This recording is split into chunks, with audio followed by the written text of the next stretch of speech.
அகர முதல எழுத்தெல்லாம் ஆதிபகவன் முதற்றே உலகு. கற்றதனால் ஆய பயனின்கொல் வாலறிவன் நற்றாள் தொழார் எனின். மலர்மிசை ஏகினான் மானடி சேர்ந்தார் நிலமிசை நீடு வாழ்வார். வேண்டுதல் வேண்டாமை இலானடி சேர்ந்தார்க்கு யாண்டும் இடும்பை இல.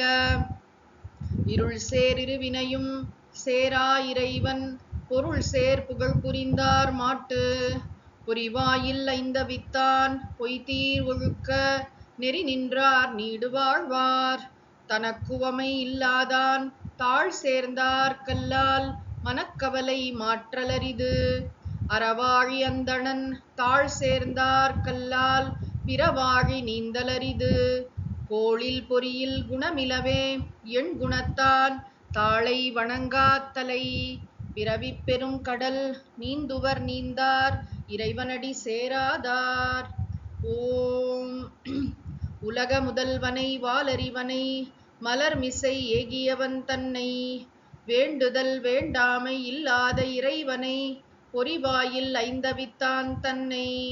தனக்குவமை இல்லாத அறவாழி அந்தணனை எண்குண இறைவனை போற்றி.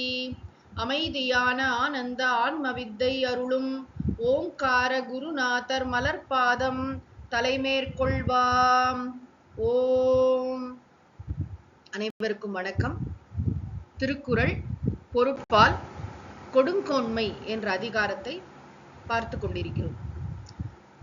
செங்கோன்மை நல்ல ஆட்சி முறை, தர்மம் சார்ந்த மக்களுக்கு சேவை செய்யும் நோக்கத்துடன் கூடிய சிறந்த ஆட்சி முறைக்கு தான் செங்கோன்மைன்னு பேரு. செங்கோல் அதன் குறியீடு.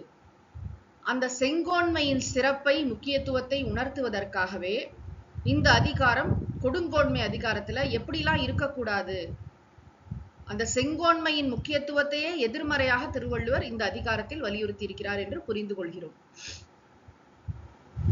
மக்களுக்கு சேவை செய்ய வேண்டும், மக்களை கண் போன்று காக்க வேண்டும், மக்களின் சேவகனாக தான் இருக்க வேண்டும் என்று ஒரு தலைமை பொறுப்பில் இருப்பவர் நினைக்க வேண்டும். அறவே சுயநலம் இல்லாதவராக எல்லா நேரமும் எப்படி ஒரு பெண் இருக்கா, அந்த பெண் சின்ன வயசுல வளரும் போது ஒரு என்ன சொல்றது, ஒரு இனிமையாக குதூகலமாக வாழ்க்கையை தொடங்குகிறாள். கல்லூரிக்கு போறா, ஒரு கவலையே இல்லாத பருவம் எல்லாம் நடக்கும். ஆனா அவள் ஒரு தாயாக ஆன பிறகு என்ன செய்யறா அப்படின்னா, தானாக பொறுப்பு வருகிறது. யாருமே நீ இப்படி இந்த குழந்தைய இப்படி பார்த்துக்கணும், சில கைடன்ஸ் தருவாங்களே தவிர அந்த குழந்தை மீது அவளுக்கு இயல்பாக ஒரு பிரியம் வரும். அந்த பிரியத்தினால் ஒரு பொறுப்புணர்வு வரும். குழந்தைகளை பட்னி போட முடியாது, குழந்தைங்களுக்கு பசிக்குமே அப்படிங்கிறதுக்காக எவ்வளவு டயர்டா இருந்தாலும் அந்த குழந்தைகளுக்கு உணவு தயார் பண்ணுவதாக இருக்கட்டும், எல்லாமே எப்படி ஒரு பெண் ஒரு அம்மாவா மாறுறாளோ அது மாதிரி ஒரு மனிதன் தலைவனாக உருவெடுக்கிறான். அந்த தலைவனாக உருவெடுக்கும் போது என்னன்னா, அது ஒரு பெரிய கிரீடம், அது ஒரு பெரிய பவர் அப்படிங்கிறத விட அது ஒரு பெரிய பொறுப்புணர்வு. என்ன பொறுப்புனா, அத்தனை பேருக்கும் தான் பொறுப்பு எடுத்துக்கணும். அத்தனை பேருடைய வாழ்க்கையும் தன்னை சார்ந்து இருக்கிறத தான் சரியா அவங்களெல்லாம் பார்த்துக்கணும். அவர்கள் நிம்மதியாக வாழ்வதற்கு தான் பொறுப்பாக இருக்க வேண்டும் அப்படின்ற விஷயம். நம்மளே குழந்தைங்களா இருக்கும்போது, அம்மா அப்பா இருக்கும்போது ஒரு செக்யூரிட்டியை ஃபீல் பண்ணுவோம்ல, அம்மா அப்பா இருக்காங்க, எதுனாலும் அவங்க பார்த்துப்பாங்க. நம்ம ஒரு பாதுகாப்பு உணர்வு அப்படிங்கிறது எப்படி இயல்பா இருக்கோ அது மாதிரி மக்களுக்கும் ஒரு நல்ல அரசனர், நல்ல தலைவனின் கீழ் வாழும்பொழுது ஒரு கவலையே இல்லாம இருக்கும். எதுனாலும் தர்மப்படி நீதி சொல்கின்ற, ஆராய்ந்து தீர்ப்பு வழங்குகின்ற ஒரு தலைவன் இருக்கிறார். அது நீதிபதி, அரசாங்கம் அந்த லெவல்ல அது வரைக்கும் அது எடுத்துக்காட்டி கூட அதுவும் பொருந்தும். அதுதான் முக்கியமா இங்க சொல்லப்படுகின்ற அர்த்தம். நம்ம தனிப்பட்ட முறையில நம்ம எப்படி எடுத்துக்கலாம்னா, நம்ம ஒரு கம்பெனில வேலை பார்க்கிறோம், நம்ம கீழே ஒரு 4 பேர் இருக்காங்க, ஒரு தலைமை பொறுப்புல இருக்கோம்னா நாம அவர்களுக்கு பாதுகாப்பாக இருக்க வேண்டும்.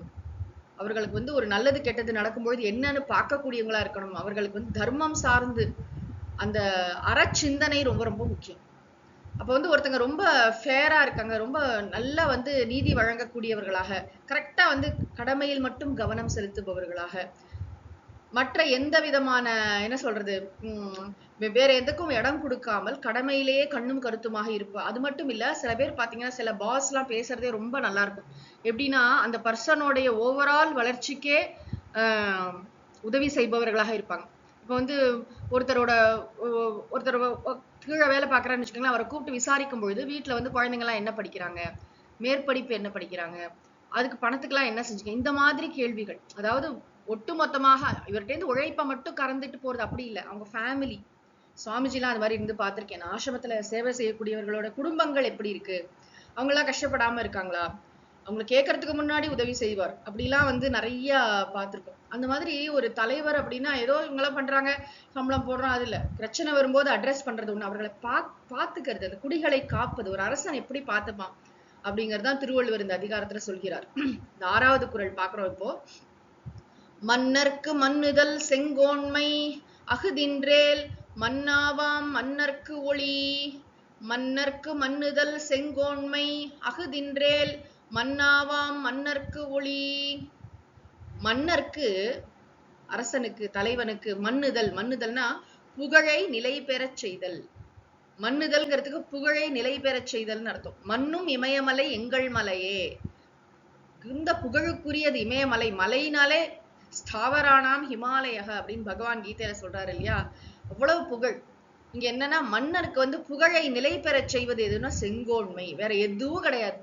அந்த மன்னர் வந்து அடுக்கு மொழியில பேசுறார், அவர் அங்க வந்து இப்படி ஸ்டைலா நிக்கிறார், அத்தை பண்றார். செங்கோன்மை, அவர் வந்து முறையாக ஆட்சி செய்தாரா, சரியான நடவடிக்கைகளை எடுத்தாரா, மக்களின் குறைகளை தீர்த்தாரா, மக்களின் வாழ்க்கையை மேம்படுத்தினாரா, கண்ணீரை துடைத்தாரா, ஒரு பிரச்சனையை அட்ரஸ் பண்ணாரா, எத்தனை பிரச்சனைகளை அட்ரஸ் பண்ணார், கொடுத்த வாக்குறுதிகளை நிறைவேற்றினாரா, அதுதான் செங்கோன்மை. அப்போ ஒரு மன்னருடைய புகழை வந்து இப்ப நம்ம வந்து பணம் கொடுத்து நம்மளே போஸ்டர் அடிச்சுக்கலாம், நம்மளே 4 பேர் காசு கொடுத்து பேச வைக்கிறது, இன்னைக்கு அப்படித்தானே எல்லா அரசியல் கட்சிகளும் நடக்கிறது. என்னன்னா எங்க தலைவர் மாதிரி யாருமே கிடையாது அப்படிங்கிற மாதிரி நிறைய அவரவர்களுக்கு கூட்டம் கூட்டமா மக்கள் பேசுவதும் அதை பத்தி ரொம்ப ஸ்லாகிச்சு. அப்படி இல்லை, மக்களுக்கே தெரியும். நீங்க எந்த விதமான விளம்பரமும் இல்லாமல் ஒரு சரியான ஆட்சி முறை நடந்துன்னா மக்களே உணர்வார்கள்.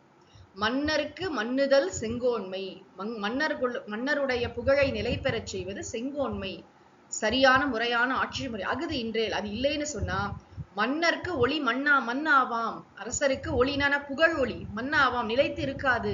ரொம்ப நாள் அந்த அரசன் புகழோடு விளங்க மாட்டான்.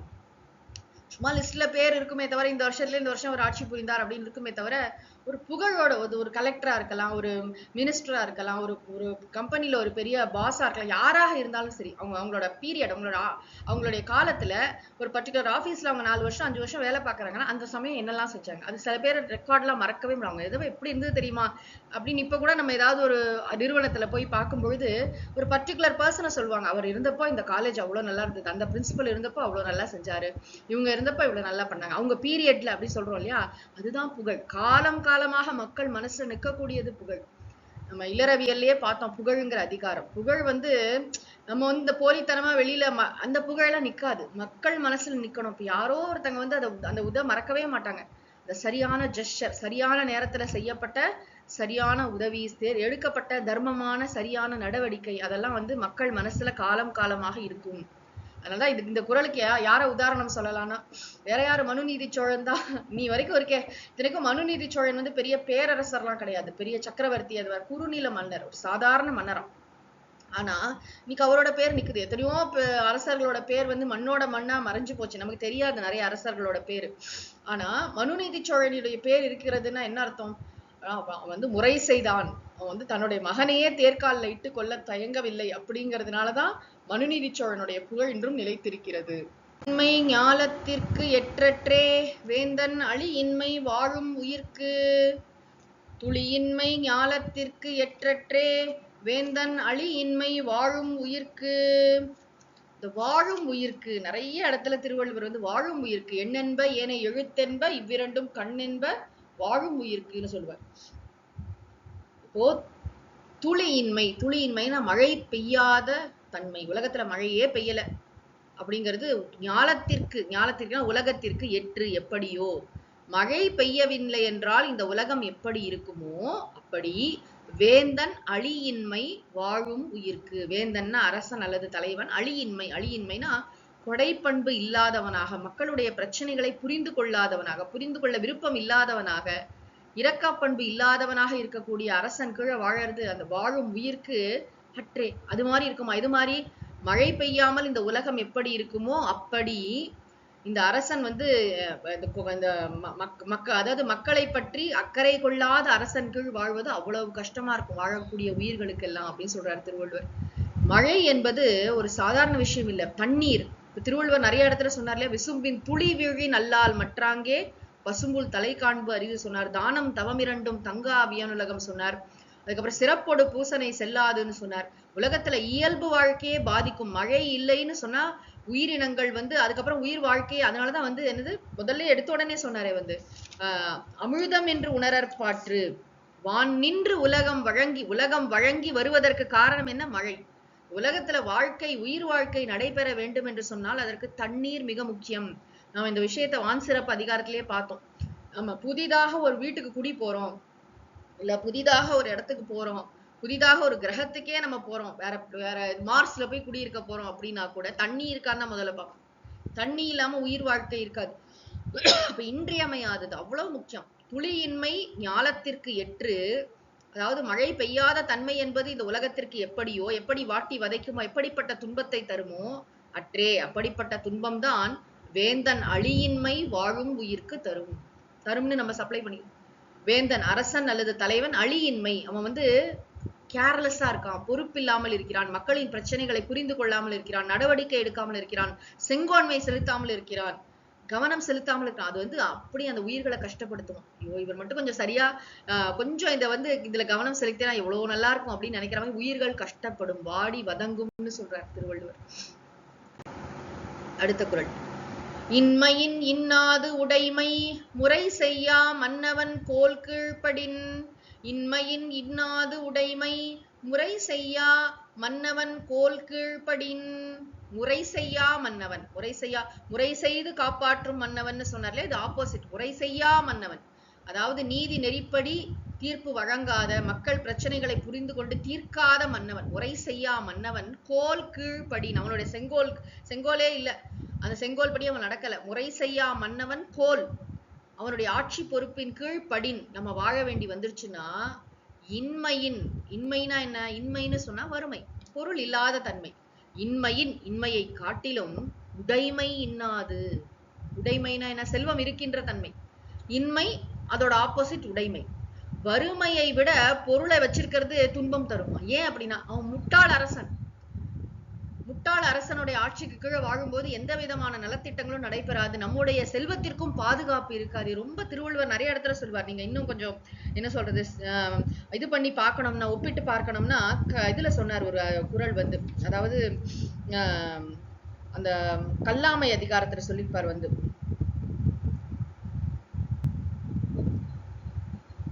அதாவது இந்த இவன் கிட்ட பணம் சேர்றது வந்து ரொம்ப கெடுதல் அப்படின்னு வரும் ஒரு இடத்துல.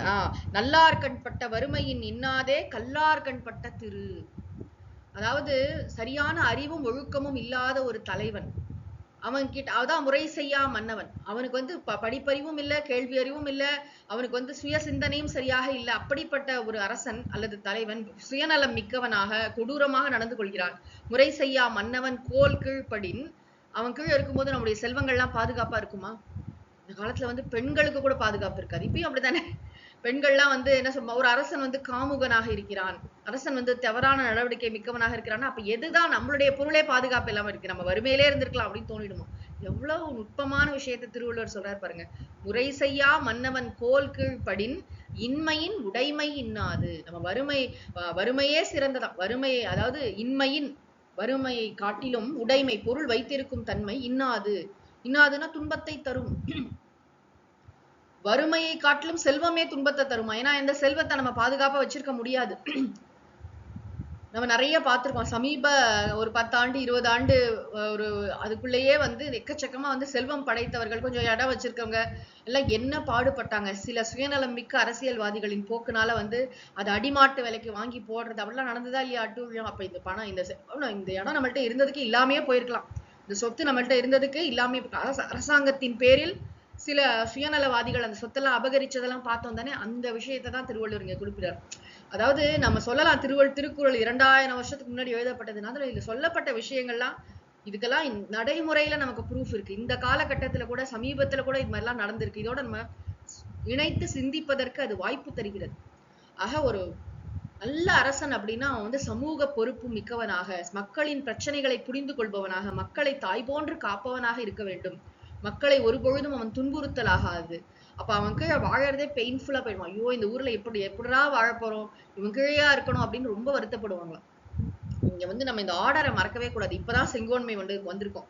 ஒரு தலைவர் அல்லது அரசர் எப்படி இருக்கணும், ஒரு தலைவரை எப்படி தேர்ந்தெடுக்கணும்னு நம்ம திருக்குறள் யாருமே படிக்கிறது இல்ல தமிழ்நாட்டுல. அவர் ஃபர்ஸ்ட் இறைமாட்சிக்கு அப்புறம் கல்வி அதிகாரம் சொன்னார்.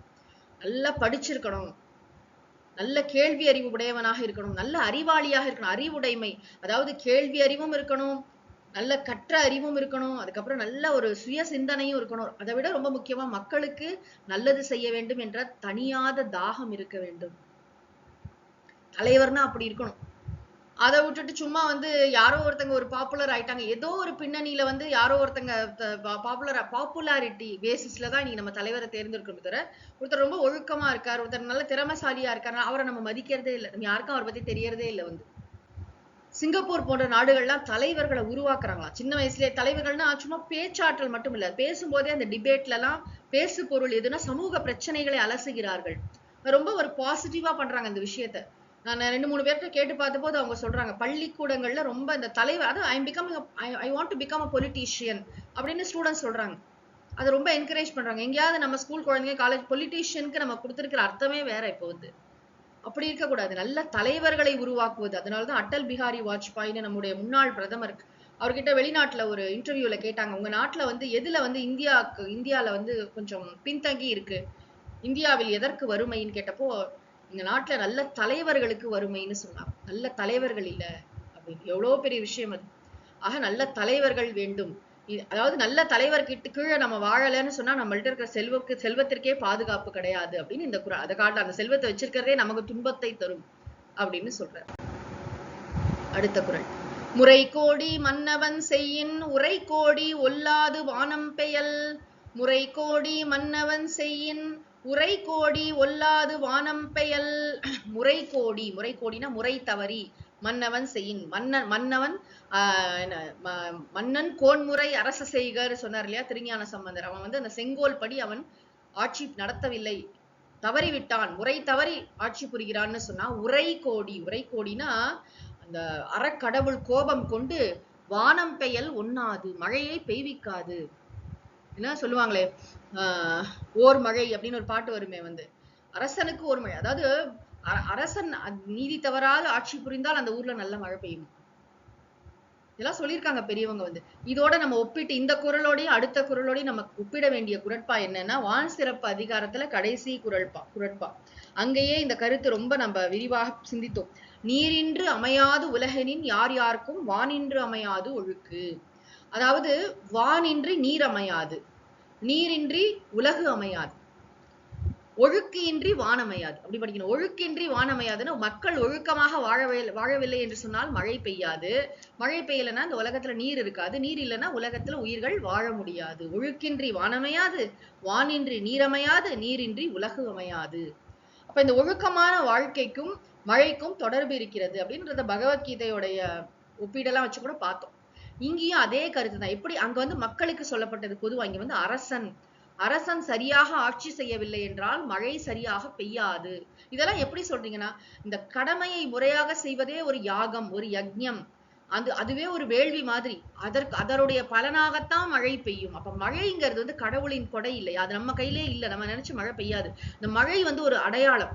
அதிகமாக பெய்து கெடுக்கவும் கூடாது, கம்மியா பெய்து மக்களை கஷ்டப்படுத்தவும் கூடாது. அப்படி இல்லாம அளவாக மழை பெய்வது. 10 நாளைக்கு ஒரு தடவை மழை பெய்யணும். அது வந்து ரொம்ப மாதம் மும்மாறி பொழிந்ததான்லாம் கேட்கறாங்க பாத்தீங்களா, அப்படி ஒரு மழை பெஞ்சு. மழைக்காலம் என்பது தனி. ஆனா பொதுவாகவே நல்ல மழை பெய்வது அப்படிங்கிறது வந்து நல்ல அரசாட்சி நடைபெறுவதன் அடையாளம், இறைவனின் ஆசீர்வாதம், அருள். இதெல்லாம் இயற்கையின் சுழற்சி கூட. இயற்கை வந்து என்ன செய்யும், இயற்கை என்பது ஒரு இதுதானே, ஒரு ஆர்டர் தானே, நியதி. இறைவன் அந்த இயற்கையின் வடிவமாக இருக்கிறார். அப்ப நம்ம சரியா எல்லாத்தையும் செஞ்சோம்னா இறைவனும் சரி. அதுல ஒரு ஸ்மூத் ஹார்மனி இருக்கு. அது அழகா போயிட்டே இருக்கு. அதை நம்ம டிஸ்டர்ப் பண்றோம் அப்படின்னு சொன்னா மழை பெய்யாது. இப்ப பாருங்க, மக்கள் ஒழுக்கமாக வாழவில்லை என்றாலும் மழை பெய்யாது. இந்த குறள்ல சொல்லப்பட்டது, அரசன் நீதிப்படி ஒழுகவில்லை என்றால், அவன் செங்கோல் செலுத்தவில்லை என்றால், அவன் முறை தவறி நடந்து கொள்கின்றான் என்றால், உரை கோடி அறக்கடவுள் கோபம் கொண்டு வானம் பெயல் ஒண்ணாது, வானத்தில் மழையை பெய்ய வைக்காது. வானத்துல மழையே பெய்யாது. அதாவது ஒரு அரசன் வந்து பொறுப்பில்லாதவனாக தலைமை பொறுப்புல இருக்கிறவன் வந்து சரியாக நடந்து கொள்ளனா எல்லா மக்களும் கஷ்டப்படணும். வீட்டுல வந்து யாரோ ஒருத்தங்க சரியில்லை, அப்பா சரியில்லை, அப்பா குடிகாரனா இருக்காருன்னு அந்த மொத்த குடும்பமும் கஷ்டப்படுது இல்ல. அது மாதிரி அந்த குடும்பம் நல்ல தலைநிமிர்ந்து வாழ வேண்டிய குடும்பம், ரொம்ப நல்ல அருமையான மனைவி, அழகா அருமையான குழந்தைங்க எல்லாமே ரொம்ப நல்லா இருக்கு. ஆனா அந்த ஒருத்தருங்க, அந்த ஒரு ஆள் சரியா இருந்தா எல்லாமே நல்லா இருக்கும். அதே மாதிரி இந்த ஒட்டுமொத்த லட்சக்கணக்கான கோடிக்கணக்கான மக்களுக்கும் ஒரு தலைவன், ஒரு அரசன் அவன் சரியானபடி நடந்துக்கல, அவனே வந்து சுயநலவாதியாக இருக்கிறான், அவன் வந்து மக்களின் பிரச்சனைகளுக்கு கவனம் செலுத்தாதவனாக இருக்கிறான் அப்படின்னு சொன்னா அது வந்து அறக்கடவுள் கோபம் கொண்டு மழை பெய்யாமல் செய்துவிடும். இதெல்லாம் அடையாளமா வச்சு தெரிஞ்சுக்கலாம். மழை சரியா பெய்யல அப்படின்னா இது மாதிரி பிரச்சனை அப்படின்னு தெரிஞ்சுக்கலாம். கடைசி குறள். ஆபயன் குன்றும் அரு தொழிலோர் நூல் மறப்பர் காவலன் காவான்யனின். ஆபயன் குன்றும் அரு தொழிலோர் நூல் மறப்பர் காவலன் காவான்யனின். காவலன் க்ஷத்ரியன் அப்படி சொல்றாங்க. க்ஷத்ரியனுக்கு சரியான தமிழ் வார்த்தை வந்து காவலன். காவலன்க அவன் வந்து காப்பாற்ற வேண்டியவன், எல்லாரையும் ரட்சிக்க வேண்டிய பொறுப்பு அரசனுக்கு இருக்கிறது. ராமாயணத்துல கூட ரொம்ப அருமையான ஒரு உரையாடல் வரும். ராமருக்கும் சீதாதேவி காட்டுல போயிட்டு இருக்கும்போது ராமர் நிறைய ராட்சசர்கள் எல்லாம் கொள்கிறார், சபதம் ஏற்கிறார் இல்லையா. அந்த முனிவர்களின் வேண்டுகோளுக்கு இணங்க நான் இங்க இருக்கக்கூடிய இந்த ராட்சசர்கள் எல்லாம் நான் வந்து கொன்று விடுவேன் அப்படின்னு இவர் சொல்றாரு இல்லையா, அபயம் கொடுக்கிறாரு இல்லையா அந்த முனிவர்களுக்கு. அப்போ சீதாதேவி அவர்கிட்ட கேட்பாங்க, நீங்களோ இப்ப அரசன் இல்ல, காட்டுக்கு வந்துட்டீங்க, நம்ம காட்டுக்கு வந்தது தவ வாழ்க்கை வாழ்வதற்காக, இங்கேயும் எதற்காக கையில வில் எடுத்துக்கிட்டு இந்த மாதிரி இதுல ஈடுபடணுமா, இது நமக்கு பாதுகாப்பா அப்படின்னு சீதாதேவி கேக்குறாங்க. அதாவது ஒரு கணவன் மனைவிக்கிடையே உரையாடல் எப்படி நடந்திருக்கு. உடனே ராமர் வந்து உனக்கு ஒண்ணும் தெரியாது வாய மூடு அப்படின்னு சொல்லல, ஜனக நந்தினி அப்படின்னு கூப்பிடுறாரு. உங்க அப்பா ஜனகர் எவ்வளவு தர்மத்தில் ருச்சியுள்ளவர், நீயும் அப்படியே இருக்கியம்மா அப்படி சொல்லிட்டு சொல்றாரு. அப்படி இல்லை, நான் அரசன் இல்லாம இருக்கலாம், ஆனா நான் க்ஷத்ரியன், எங்க மக்கள் கஷ்டப்பட்டாலும் அவர்களை காப்பாற்ற வேண்டியது என்னுடைய பொறுப்புன்னு காட்டுலயும் ராமர் அதே அந்த டியூட்டி கான்சியஸா கடமை உணர்வோடு இருக்கார். ரொம்ப அழகான விஷயம் இது. காவலன் காவான் எனின், அந்த அரசன் காப்பாற்றவில்லை என்றால், அவன் முறைப்படி ஆட்சி நடத்தவில்லை என்றால், அவன் தாந்தோன்றித்தனமாக நடந்து கொண்டால் பயன் குன்றும். ஆன்னு சொன்னா பசுமாடு, பயன் குன்றும். பசுமாடெல்லாம் பாலே கறக்காதோம். ஏன்னா பசுமாடுக்கு புல்லு வேணும், புல்லு வேணும்னா மழை வேணும், மழை பெய்யாதுன்னு போன குரல்லையே சொல்லிட்டாரு வந்து இல்லையா. மழை பெய்யாத சூழ்நிலையில என்ன ஆகும்னா ஒண்ணும் நடக்காது, பசுமாடெல்லாம் வந்து நலிச்சு போயிடும். அதாவது பயன் குன்றும் அப்படின்னா அந்த பசுமாடு நன்றாக புற்கள் எல்லாம் மேய்ந்து அது நல்ல வந்து ஆரோக்கியத்துடன் இருந்து நல்ல பாலை கொடுத்து அந்த பால்ல இருந்து நெய்யெல்லாம் செஞ்சு அந்த நெய்யை வச்சு வேள்விகள் செய்து இப்படி கடவுளுக்கு அதை படைத்து இப்படி நிறைய விஷயங்கள் இருக்கு. பசுமாடுதான் அந்த காலத்துல செல்வம். ஆண்டாளே பாடுறாரு இல்லையா, நீங்காத செல்வம் நிறைந்து அப்படின்னு பாடுறா. ஆக அந்த ஒரு நாட்டுடைய அடையாளம் என்ன, நல்ல அந்த நாடு வளமாக இருக்கிறது, நல்ல ஆட்சி நடைபெறுகிறதுங்கிறதுக்கு அடையாளம் என்னன்னா பசுமாடுகள் நிறைய இருக்கிறதும் மழை சரியாக பெய்யறதும். இப்ப மழை சரியா பெய்யலைன்னா பயன் குன்றும், பசுக்கள் பால் கொடுக்கறது குறைஞ்சு போயிடும். அறுதொழிலோர்னா அந்தணர்கள். நூல் மறப்பர், நூல்னா என்ன, அவர்களுடைய வேத நூலை மறந்து விடுவார்கள். காவலன் மறந்து விடுவார்கள்னா என்னன்னா அறுதொழிலோர் அப்படின்னு ஏன் அவங்களுக்கு பேருனா அவங்க 6 விதமான கடமைகள் அவங்களுக்கு இருக்கு. ஒண்ணு வந்து வேதம் படிக்கிறது, இதெல்லாம் மஸ்ட். அந்த காலத்துல அந்தணர்கள் எல்லாரும் பண்ணிட்டு இருந்தாங்க. இப்ப 90% வேலை யாரும் பண்றது இல்லை. அந்தணர் அப்படின்னு சொன்னா அவர் வந்து வேலைக்கெல்லாம் போகக்கூடாது. அந்த காலத்து அந்தணர் வந்து வேலைக்கெல்லாம் போக மாட்டாங்க. அவங்க எப்படி இருப்பாங்கன்னா பரம்பரையா அவங்களுடைய வாழ்க்கை ஒரு தவ வாழ்க்கை. அவர்களுடைய வேலை முழுக்க முழுக்க என்னன்னா அந்த வேதத்தை படிக்கணும் ஃபர்ஸ்ட், 2வது வேதத்தை சொல்லி கொடுக்கணும், 3வது என்னன்னா யாகம் செய்யணும், அப்புறம் மற்றவங்களுக்கு யாகம் செய்ய உதவணும், யாகம் செய்விக்கிறது, அப்புறம் தானம் கொடுக்கணும், தானம் வாங்கிக்கணும். இதுதான் 6 தொழில். அதாவது வேதம் ஓதுதல் ஓதுவித்தல், அதுக்கப்புறம் யாகம் செய்தல் செய்வித்தல், அதுக்கப்புறம் தானம் கொடுத்தல் தானம் பெறுதல். இதுதான் 6 தொழில். ஷட்கர்ம நிரத்தாகா அப்படின்னு சொல்லுவாங்க. அறுதொழிலோர், இந்த 6 தொழில்களை புரியக்கூடியவர்கள் நூல் மறப்பர், வேதத்தையே மறந்துடுவாங்களாம். வேதத்தை மறக்கிறது ஒரு அந்தணனுக்கு பெரிய பாபம்னு சொல்லியிருக்கு.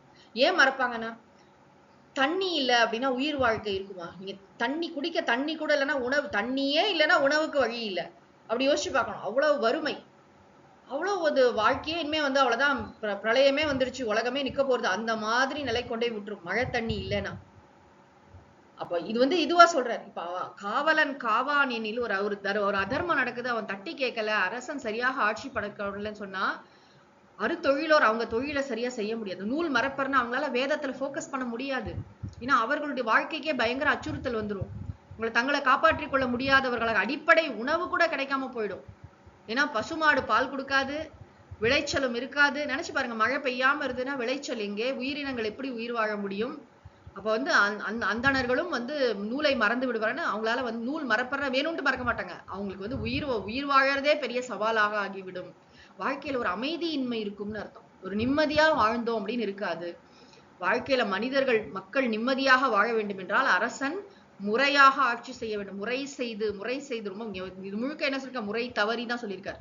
முறை கோடி. அப்ப அப்படி இருக்கக்கூடாது. அரசன் எப்படி இருக்கணும்? செங்கோன்மை மிக்கவனாக இருக்க வேண்டும் என்ற கருத்து தான் இத்தனை குறட்பாக்களிலும் மீண்டும் மீண்டும் வலியுறுத்தப்பட்டிருக்கிறது. அடுத்த அதிகாரத்தை அடுத்த வகுப்பில் காண்போம்.